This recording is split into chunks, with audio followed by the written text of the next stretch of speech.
అలాగే లేదండి, పదవి కోసం ఏమీ పాకులాడతలేదు. సో ఏంటంటే పార్టీకి సేవ చేయాలనుకున్నాం, సేవ చేసాం. అన్ని బస్సు యాత్రలకి ఆల్మోస్ట్ 12 చోట్ల తిరిగి రావడం జరిగింది. అండ్ అలాగే త్వరలోనే సీఎం గారిని కూడా కలుస్తున్నాను. నేను అనంతపురం మీటింగ్ జరిగింది.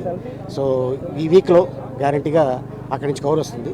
రాగానే నేను మీకు చెప్తాను. సార్, అన్ని ప్రతిపక్ష పార్టీలు ఒకవైపున ఉన్నాయి, వైసీపీ ఒక పార్టీ ఉంది. ఎలాగుంటాయి ఎన్నికల ఫలితాలు? సార్ అది మీరు నేను కాదు కదా డిసైడ్ చేసేది, ప్రజలు. అక్కడికి వెళ్ళి నాకు నొక్కుతారు చూసారా బటను, వాళ్ళు కరెక్ట్. మీ అభిప్రాయం ఏంటి? ఎలాగుండబోతుంది పోటీ? అంటే ఈ పార్టీలో ఉన్నాను కాబట్టి ఈ పార్టీకి వెళ్ళాలనుకుంటాను నేను, అంతే కదా. అంటే నిన్న మీటింగ్ చూసిన తర్వాత, అనంతపురం మీటింగ్ చూసిన తర్వాత రెస్పాన్స్ ఎలా? చాలా బాగుంది సార్, ప్రజల్లో కూడా చాలా బాగుంది. అందరూ కూడా మెచ్చుకున్నారు అండ్ అప్రిషియేట్ చేస్తున్నారు. డెఫినెట్గా రాబోయే ఎన్నికల్లో మంచి విజయం సాధిస్తామని ఆశ అయితే మాకుంది.